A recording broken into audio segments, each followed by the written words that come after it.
지지난주와 지난주에 걸쳐서 저희는 여러분들과 함께 거라사의 광인에 대해서 함께 말씀을 나누었습니다.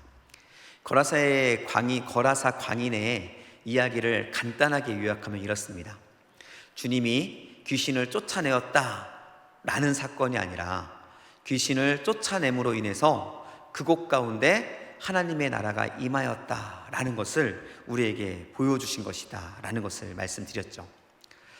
우리는 하나님의 나라가 이 땅 가운데 임재하고 있는 현장을 현재 보고 있는 것입니다. 이러한 관점에서 오늘 우리가 함께 다루게 될 이 말씀 또한 하나님의 나라가 이 땅 가운데 임재하고 있는 그 모습을 우리가 생각하면서 이 말씀을 보아야 한다는 것이죠. 이 두 사건, 거라사의 광인의 사건과 오늘 우리가 읽었던 본문의 혈루병 여인의 사건은 매우 유사한 점이 많습니다. 거라사의 광인도 처절하게 무너지고 깨어지는, 모든 사람들이 더 이상 제어할 수 없음으로 인해서 이제는 포기하고 버려진 인생이 되었다는 사실. 오늘 본문에 나오는 혈루병에 걸린 여인도 동일한 전처를 받게 되죠. 이러한 공통점 속에서 예수 그리스도로 인해서 치유받았던 공통점들을 우리는 볼 수 있게 됩니다. 그런데 이 두 사건에는 너무나 큰 차이점이 하나 있습니다. 그것은 무엇이냐면, 거라사 광인에게는 주님께서 찾아가셔서 주님께서 온전히 치료하신 주님의 온전한 은혜의 결과를 우리에게 보여주십니다. 즉, 우리가 아무것도 할 수 없는 상황 속에서 찾아오셔서 우리를 치료하시는 전적인 예수 그리스도 하나님의 은혜를 우리에게 보여주고 있는 것이죠. 그러나 오늘 이 말씀은 조금 다른 모습을 보여줍니다. 예수님께서 이 여인을 찾아간 것이 아니라 이 여인이 예수님을 찾아왔다라는 거예요. 그리고 죽음을 무릅쓰고 예수님께서 이루시고자 하시는 그 하나님의 나라를 침노합니다. 그리고 그 침노의 결과로 하나님께서 예배해 놓으신 하나님의 나라를 경험하고 있다라는 거예요. 여러분, 이것은 우리에게 너무나 중요한 것을 보여주고 있습니다. 하나님의 나라는 우리에게 주어진 것이지만 주어진 것을 누리기 위해서 우리에게 필요한 것이 있다라는 거예요. 그것은 바로 침노하는 믿음, 침노하는 용기가 필요하다라는 것이죠. 여러분, 하나님의 나라가 이 땅 가운데 이미 임하셨다는 사실을 믿으시죠?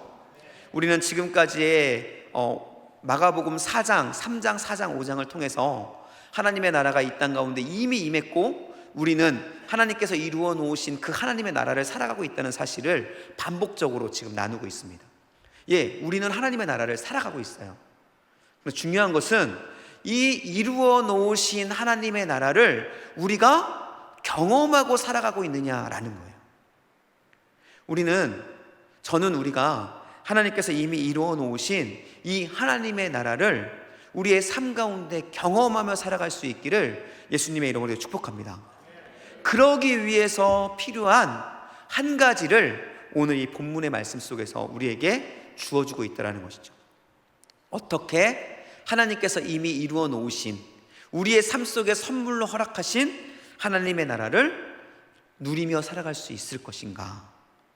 오늘 본문은 그것에 대해서 이 혈루병 걸린 여인의 놀라운 사건, 놀라운 용기를 통해서 보여주고 있다라는 것이죠. 저는 오늘 이 혈루병 걸린 여인의 이 어떠한 사건을 통해서 저와 여러분이 이미 이루어 놓으신 하나님의 나라를 경험하는, 그 하나님의 나라를 침노하여 하나님의 나라를 누리는 그 놀라운 은혜가 있기를 예수님의 이름으로 간절히 축복합니다. 먼저 이 혈루병 걸린 여인의 사건은 사실 이곳에 없어도 되는 사건이었습니다. 이 사건은 하나의 사건 가운데 끼어 있는 이야기예요. 사실은 그 거라사 광인의 사건 이후에 예수님께서 갈릴리를 건너오신 뒤에 한 사람을 만납니다. 야이로라는 회당장을 만나요. 그리고 이 야이로라는 회당장이 자신의 딸이 죽어가는 그 모습을 보면서 예수님께서 이 딸을 치료해 주시기를 간구합니다. 그래서 예수님께서는 그 간구를 들으시고 그 딸을 살리기 위해서 야이로의 집으로 가고 있는 중이었어요. 그 가고 있는 중에 이 여인이 이 이야기 가운데 침범한 겁니다.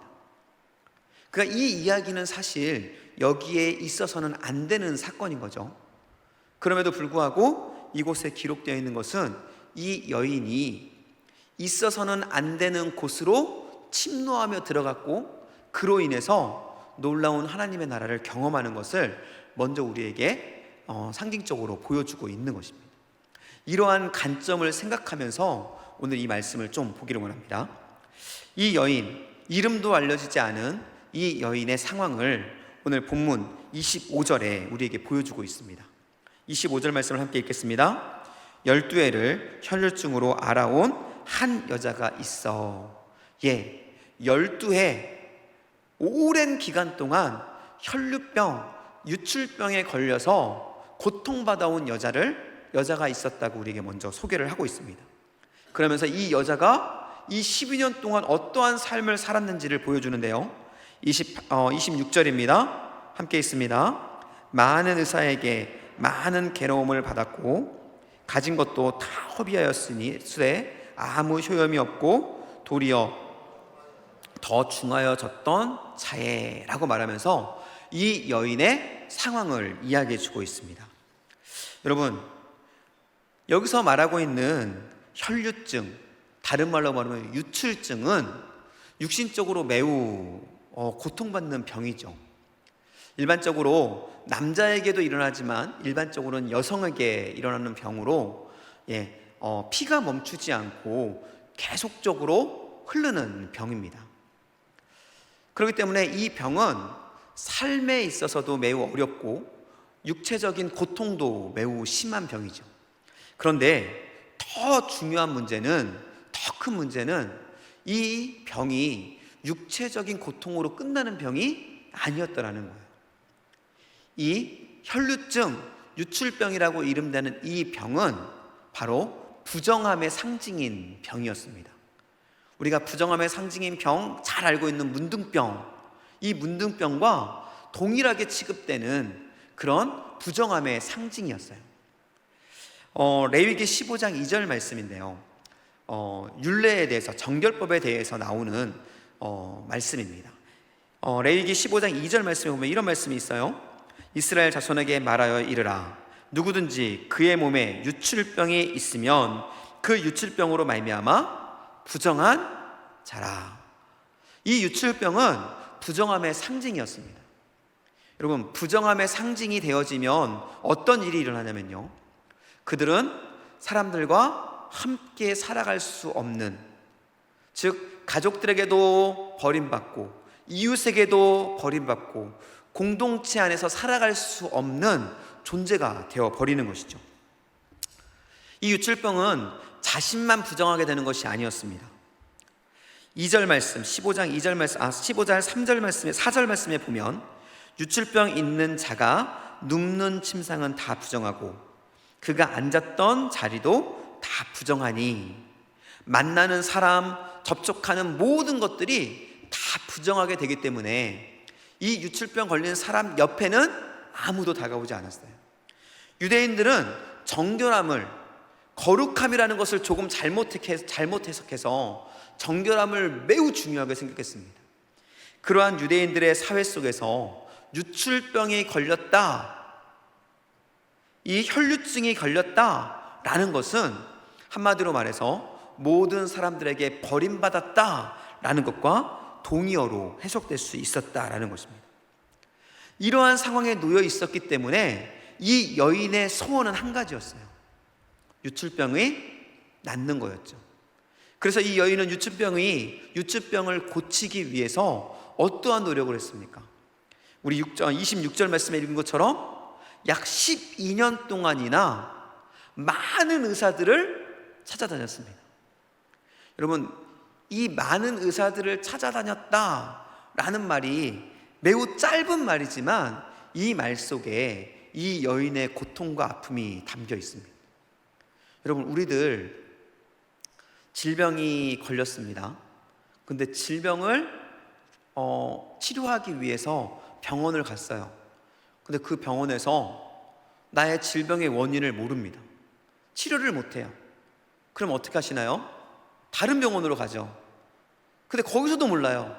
또 다른 병원으로 갑니다. 여러분, 그런 과정을 경험해 보신 분들은 이 과정들이 얼마나 고통스러운지를 알게 됩니다. 제가 한 4년, 5년 전에 잘 알지 못하는 병에 걸려서 누워있은 적이 있었습니다. 그런데 그때 여러 병원을 다녔는데 그 병원에서 병의 원인을 모르는 거예요. 뭐 여러 가지 치료는 하는데 낫지를 않는 겁니다. 그런데 그런 중에 여러 병원을 다닐 때 제게 들었던 생각 중에 하나가 뭐냐면 이런 생각이었어요. 아, 이제 끝났구나. 목회의 길도 끝나고 이대로 시름시름 앓다 죽겠구나 라는 것이 제게 들어온 생각이었습니다. 그러면서 제 안에 여러분 우울증도 생기기 시작하고요, 정말로 그런 일들이 생기더라고요. 정말 상상하지도 못했던 일들이 제 안에 막 일어나기 시작했었습니다. 여러분, 이 짧은 한 4개월, 5개월 정도의 기간 동안 있었던 그 사건 속에서도 제게 그런 정도가 들어왔다고 한다면 여러분, 이 여인은 12년 동안 그러한 일들을 겪고 있었던 겁니다.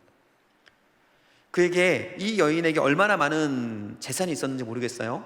하지만 의사를 찾아다니고 병을 고치기 위해서 수고하게 애썼던 그 과정 속에서 그가 가지고 있었던 모든 재산은 다 탕진했습니다. 그 과정 속에서 친구도 잃어버렸습니다. 가족도 그를 떠났습니다. 이제 그에게 남은 것은 아무것도 없었어요. 유출병이라는 이 혈류증이라는 사회에서 고립당하고 사회에서 버림받기 싫어서 그것을 치료하기 위해서 의사들을 찾아다니고 갖가지의 노력들을 했음에도 불구하고 이 여인은 결국 그런 노력들과 관계없이 사회에서 버림받고 있는 모든 것들을 빼앗기고 잃어버리는 상황 속에 놓이게 된 것입니다. 여러분, 이 여인은 아마 정말 죄송한 말씀이지만 이 여인은 정말 이제는 끝났다, 어쩌면 자신의 목숨을 포기하는 상황까지 이르렀을지 모르겠어요. 이 모습이 제가 처음 서두에 말씀드렸던 것처럼 바로 거라사의 광인, 귀신 들려 모든 것들을 놓아버릴 수밖에 없는 그 사람과 동일한 모습으로 지금 여기에 나타나고 있는 것입니다. 그런데 그때 거라사 광인에게는 예수님이 나타나셨어요. 그런데 문제가 뭐냐면 이 여인에게는 여전히 아무런 소망도 희망도 이 문제를 해결해 줄 수 있는 해결의 기회도 주어지지 않고 있었다라는 거예요. 이렇게 좌절과 실망 속에서 모든 것들을 포기하고 살아가던 그 날 어느 날인가에 이 여인이 한 소문을 듣게 됩니다. 그 소문이 무엇이었냐면요, 바로 예수 그리스도께서 치료하신다라는 소문이었어요. 병을 치료하시고 눈먼 자를 눈뜨게 하시고 죽은 자를 살리시는 그 예수님의 소문을 듣게 된 것이죠. 이 예수님의 소문이 얼마나 강렬했는지 이 소문을 들은 이 여인이 생각을 바꾸기 시작합니다. 우리 28절 말씀입니다. 함께 읽을까요? 시작. 이는 내가 그의 옷에만 손을 대어도 구원을 받으리라 생각함일러라.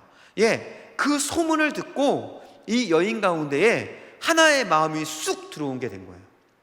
그 마음이 무엇이냐면 예수님의 옷자락에 손만 대어도 내가 낫게 될 것이다 라는 거였어요. 그리고 이 여인은 그 믿음, 나에게 들어온 생각을 실행하기 시작합니다. 예수님이 오시는 그 길, 야이로의 딸을 고치기 위해서 지나가는 그 길, 그리고 그곳에 모여있는 수없이 많은 사람들 속에 그가 들어간 거예요. 그런데 이것은 이 여인에게 있어서는 매우 위험한 일이었습니다. 왜냐하면 유출병, 즉 혈루증 걸린 여인에게 있어서 사람들이 있는 곳에 들어가는 것은 곧 죽음이었기 때문에 그래요. 그곳에 얼마나 많은 사람들이 모여 있었는지 예수님을 이리저리 밀고 당기고 예수님이 치여서 이리저리 흔들리는 상황이었습니다. 그만큼 사람들이 많았다는 것이죠. 사람들과 부딪히지 않고는 그곳을 지나갈 수 없는 상황이었다는 거예요. 그런데 그곳에 이 여인이 지금 들어간 겁니다. 만약 이 여인을 누군가가 알아봤다면, 만약 누군가가 이 여인의 유출병을 발견했다면 이 여인은 어떻게 됐을까요?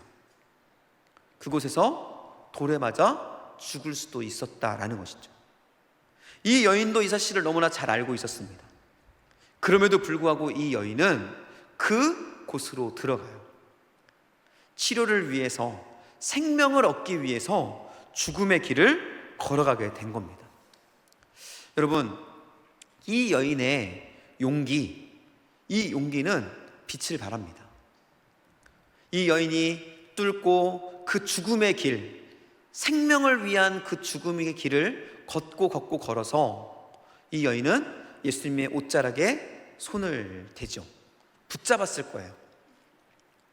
그랬을 때 어떤 일이 일어납니까? 우리가 너무나 잘 알고 있는 것처럼 예수님으로부터 능력이 나가서 이 여인의 혈류병이 깨끗하게 치료되는 역사가 일어납니다.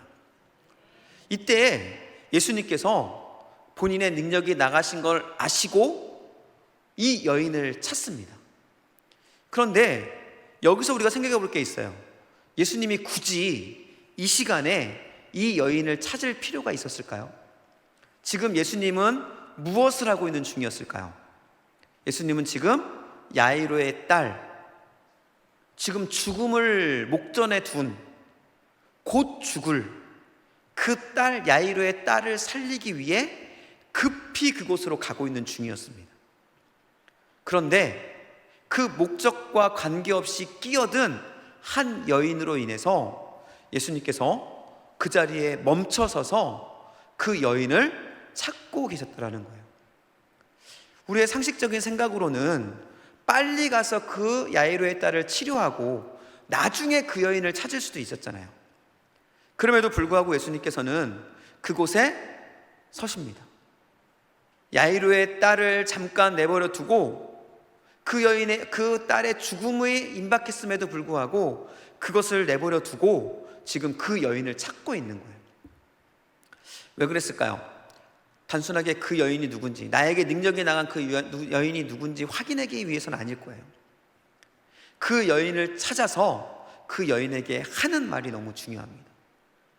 그 여인이 찾아옵니다. 무릎을 꿇습니다. 두려워 떨며 그 앞에 내가 그 여인이라고 밝혔을 때 예수님께서 뭐라고 이야기하냐면요, 34절 말씀입니다. 함께 읽을까요? 예수께서 이르시되 딸아, 내 믿음이 너를 구원하였으니 평안히 가라.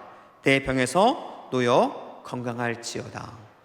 예수님께서 멈춰 그 여인을 찾은 이유는 예수님의 관심은 그 여인의 병이 낫는 게 아니었기 때문에 그래요. 그 여인의 병이 나는 것이 예수님의 목적이었다고 한다면, 관심이었다고 한다면 예수님은 그 여인을 찾을 필요가 없었습니다. 병이 나았으니까요. 그래서 예수님께서 굳이 그 여인을 찾아서 그 여인을 불러 그 여인에게 많은 사람들 앞에서 너가 구원을 받았다, 평안함을 가지고 돌아가라고 말씀하셨던 이유는 바로 그 여인의 믿음을 통해 일어난 그 여인의 사건, 그곳에 하나님의 나라가 임했다는 사실을 확실하게 그 여인에게 알려주고 싶었기 때문이에요. 여러분, 우리 안에 일어나는 모든 사건들의 핵심은 하나님의 나라의 임재입니다. 여러분, 치유가 목적이 아닙니다. 하나님께서는 우리의 병을 치료해 주셔요. 하지만 우리의 병을 치료해 주는 그것이 목적이 아니라 그 사건을 통해서 우리 안에 한 가지의 역사를 이루시기를 원하시는 겁니다. 그것이 무엇이냐면 바로 하나님의 나라가 이 땅 가운데 임하는 것이에요. 저는 우리 낙원교회 성도님들 안에 이 하나님의 나라, 하나님께서 허락하시는 평안과 기쁨을 누릴 수 있는 은혜가 있기를 예수님의 이름으로 간절히 축복합니다. 이렇게 이 여인은 이 하나님의 나라의 임재를 경험하며 아마 기쁨의 날들을 살아갔을 것입니다. 그럼 병이 치료된 것으로 기뻐하는 것이 아니라 하나님의 나라가 임함으로 인해서 기뻐하시는 저와 여러분이 될 수 있기를 예수님을 축복합니다. 그런데 여기서 여러분에게 이 말씀을 묵상하면서 이런 생각이 들었어요. 과연 이 여인은 어떻게 이런 용기를 낼 수 있었을까라는 거예요. 죽음을 앞두고, 여러분, 죽음의 길을 걸어가야 되는, 그 길을 걸어야만 예수님을 만날 수 있는 그 여인은 어떻게 이 죽음의 길을 걸어가는 용기를 낼 수 있었을까라는 것이 제게 이 말씀을 읽으면서 주어진 질문이었습니다. 그리고 그것에 대한 저에게 주신 하나님의 말씀은 바로 간절함이었어요. 이 여인에게 있었던 한 가지, 예수님을 만지기만 하면 나의 이 병이 치료될 수 있다라는 믿음과 함께 그 치료됨을 향한 간절함이 이 여인에게 있었다라는 것입니다. 여러분, 예수님을 믿으십니까? 여러분, 예수님이 우리의 병을 치료할 수 있다는 사실을 믿으시나요? 예수님께서 놀라운 역사 가운데 우리의 문제들을 해결할 수 있다는 사실을 믿으십니까? 그런데 왜 우리의 삶 속에는 그러한 믿음이 있음에도 불구하고 그러한 일들이 잘 일어나지 않는 걸까요? 믿음이 없어서요?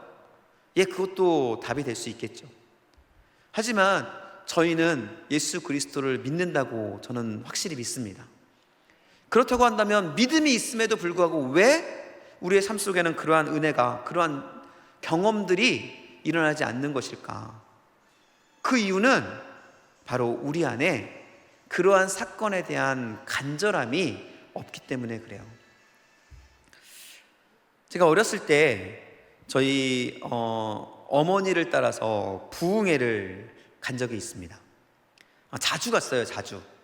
물론 갈 때마다 졸려서 엄마 옆에 누워서 자기는 했지만 정말로 부흥회를 많이 갔습니다.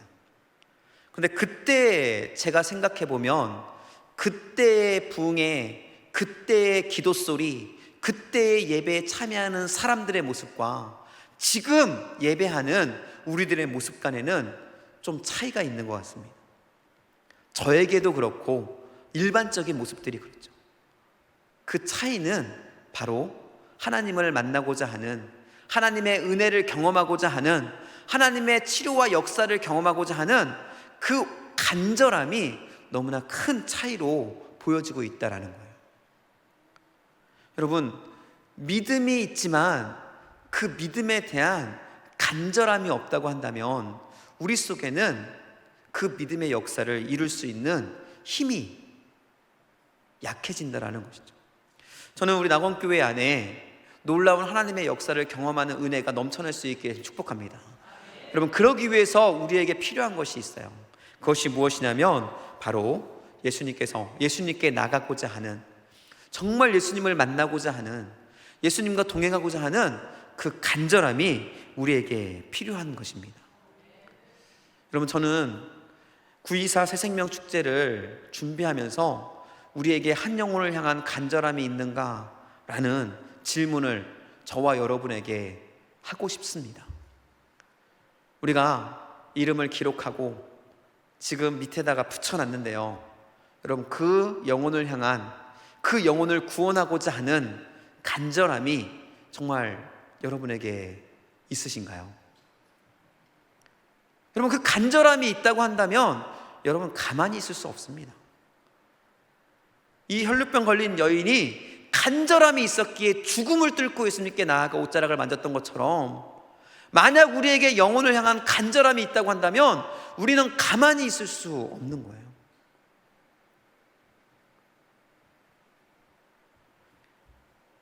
여러분의 자녀가, 만약입니다, 만약에 여러분의 자녀가 길을 걷다가 절벽으로 떨어졌어요. 그리고 절벽으로 떨어지는 순간 어디를 딱 붙잡았습니다. 그때 여러분 어떻게 하시겠습니까?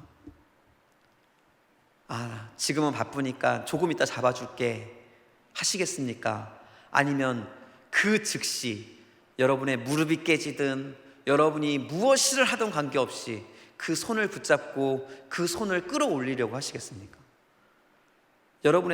여러분의 팔이 빠지도록 아프다 할지라도 그 손을 놓으시겠습니까? 붙잡고 계시겠습니까? 그를 살리고 싶은, 내 아들, 딸을 살리고 싶은 그 간절함이 여러분의 손을 결코 놓지 않도록 만들 것입니다. 지금 하나님께서 이 시대에 그리스도인들에게 원하는 것이 하나 있습니다. 그것은 바로 하나님께서 원하시고자 하시는 하나님의 나라를 이 땅에 이루고자 하는 것에 대한 우리들의 간절함이라는 것이죠. 새벽마다 느헤미야의 말씀을 나누고 있습니다. 여러분, 느헤미야가 왜 그렇게 수고하고 애쓸까요? 느헤미야가 왜 편안히 지낼 수 있는 그 장소에서 떠나 각종 모략이 있고 아픔이 있고 어려움이 있는 예루살렘에 가서 돌지고 돌을 쌓고 돌을 깨고 해야 되는 그 어려움들을 감내하며 그곳에 있겠습니까? 간절함이 있기 때문에 그래요. 저는 우리 낙원교회에 이 간절함이 회복될 수 있기를 예수님이 축복합니다.